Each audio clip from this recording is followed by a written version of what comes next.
A mitologia inuit é a mitologia dos povos esquimós, e assim como a mitologia de vários outros povos, ela é fantástica, e tem, claro, os deuses. E sobre os deuses, bem, tem uma história que é até complicada de contar em vídeo, mas eu vou tentar.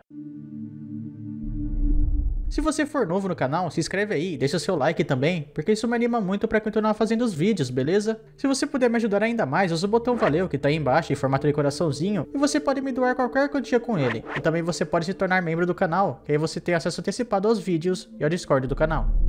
Os Inuits são um grupo de indígenas que possui uma cultura muito parecida. Eles vivem em regiões como o Ártico e Subártico da Groenlândia, no Canadá e no Alasca. Eu vou começar falando sobre o mundo espiritual deles e depois a gente fala sobre os governantes, deuses, espíritos, enfim, vocês vão entender.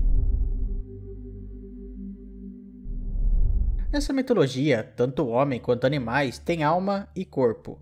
A alma pode ser percebida através da respiração, ela também pode deixar o corpo temporariamente. Mas não dá para perceber isso através dos sentidos comuns, somente através dos sentidos especiais, que algumas pessoas têm. E quando a alma é vista por essas pessoas, ela tem uma forma muito parecida com o corpo que ela pertence. Mas é claro que é algo muito mais etéreo, é algo muito mais não parecido com esse planeta. E com as almas dos animais, ocorre a mesma coisa. Dizem que as almas podem ser machucadas e destruídas, porém também podem ser curadas. As almas que são consideradas doentes podem entrar em outra pessoa e passar a mesma doença. Todo esse mundo que conseguimos ver é governado pelos senhores, ou donos, e cada um deles tem um domínio. Eles fazem parte de uma raça de seres chamados Inua. Objetos em si, tanto em planos espirituais quanto na realidade, não possuem um Inua, mas eles estão limitados a uma localidade, uma qualidade ou sentimentos humanos. Como por exemplo, tem Inuas da montanha, do lago, da força e da fome. Esse tipo de ser pode até parecer com a lenda de outros povos que falam de fantasmas e espíritos.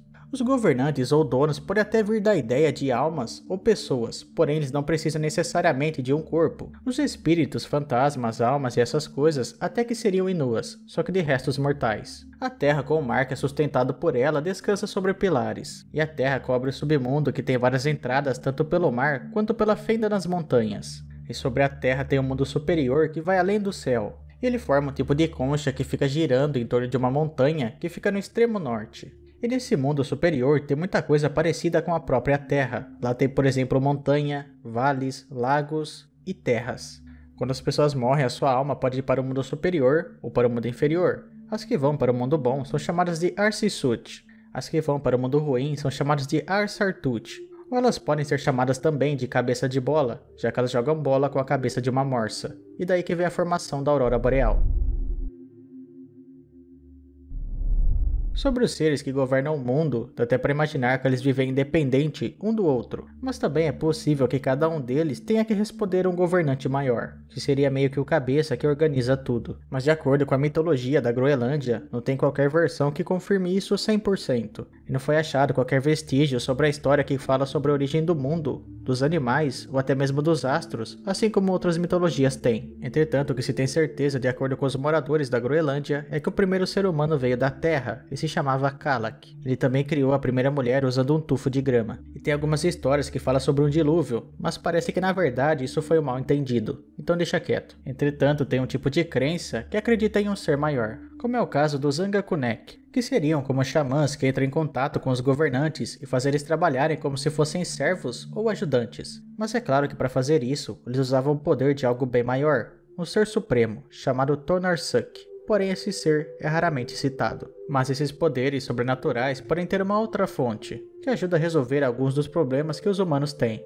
Esse ser parece ter surgido dos mares, mas não seria uma loucura pensar que talvez ele possa ter surgido das profundezas do oceano. Essa figura era representada por uma mulher, possivelmente por ser uma referência à natureza, à economia ou à vida doméstica que era relacionada às mulheres.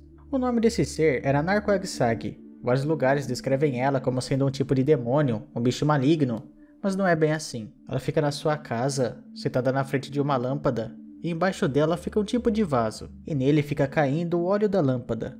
Desse vaso, ou da escuridão da casa, ela manda todos os animais que servem de alimento, mas ela também pode manter eles presos, o que causaria fome. Mas quando isso acontece, na verdade não é por culpa dela, mas sim de um parasita ou de uma doença que fica na cabeça dela. E nisso começa a tarefa do Angakok de libertar ela desses parasitas e fazer ela voltar a enviar os animais para os homens.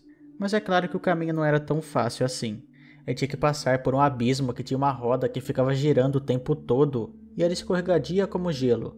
E também tinha um tipo de chaleira que ficava fervendo e dentro dessa chaleira tinham focas. E quando ele chegava na frente da casa dela, tinha alguns animais de guarda, que algumas vezes eram cães e outras eram focas. E dentro da própria casa, ele ainda teria que enfrentar um outro abismo, que tinha uma ponte que era tão fina quanto a ponta de uma faca.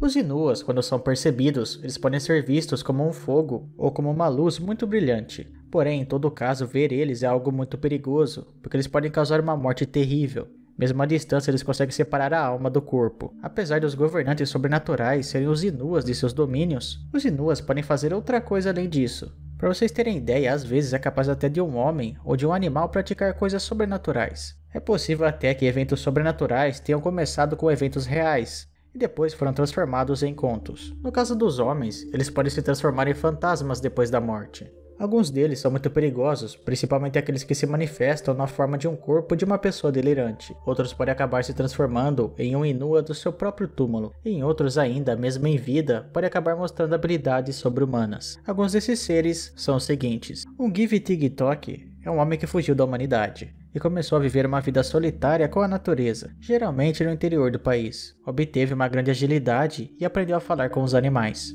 E conseguiu informações sobre o estado dos pilares do mundo. As razões que levam o homem a se tornar um bicho desses normalmente é ser maltratado pela família, ser tratado injustamente ou algo do tipo. E nesse caso a família fica em perigo. Os Inugiparty são gigantes que ficam além do mar. Eles vivem em um país em que as coisas têm um tamanho na proporção deles. E lá também ficam os Ciclopes. Os Amarok em alguns países significa lobo, mas na Groenlândia seriam animais gigantescos, que aparecem em vários contos. Os Tornit aparecem muito no interior, eles ficam em lugares que são mais ou menos habitados pelos homens, mas as casas deles são escondidas pela vegetação ou pelo solo. Eles têm o dobro do tamanho dos humanos e vivem o dobro da vida. Eles caçam no mar, mas somente quando está com neblina. Eles também são muito sábios e sabem o pensamento dos homens antes dele falar alguma coisa. E tem várias e várias outras histórias, mas uma que é importante ser falada aqui envolve o Sol e a Lua, que também são Inuas, apesar de poderem ser chamados de deuses. Seus nomes são Igaluk, que é a Lua, e Malina, que é a irmã dele, que é o Sol. A história é um pouco pesada, apesar que eu vou dar uma amenizada aqui, mas mesmo assim, tomem cuidado, hein? Igaluk e Malina moravam juntos, até em um certo momento eles serem separados em alojamentos diferentes. O Igaluk foi para os homens e a Malina foi para as mulheres. Em um certo momento, Igaluk foi dar uma espiadinha no outro alojamento. Lá ele percebeu que a Malina era a mais bela de todas as mulheres. Então ele esperou todo mundo dormir, entrou no alojamento e pulou em cima dela. E como a Malina não sabia quem tinha feito isso, ela sujou a sua mão de fuligem e esperou até a noite seguinte. E quando aconteceu de novo, ela sujou o Igaluk. E de manhã ela teve certeza do que o seu irmão tinha feito. Então ela começou a fugir e o Igaluk foi atrás dela. E os dois correram tanto que subiram para os céus. Malina se transformou no Sol, Igaluk na Lua, e até hoje em dia a Lua está perseguindo o Sol. Bem galera, o vídeo foi esse, eu espero que vocês tenham gostado. Não esqueça de avaliar o vídeo deixando o like ou dislike, se inscrever no canal e deixar nos comentários algum assunto para um próximo vídeo, hein? Valeu!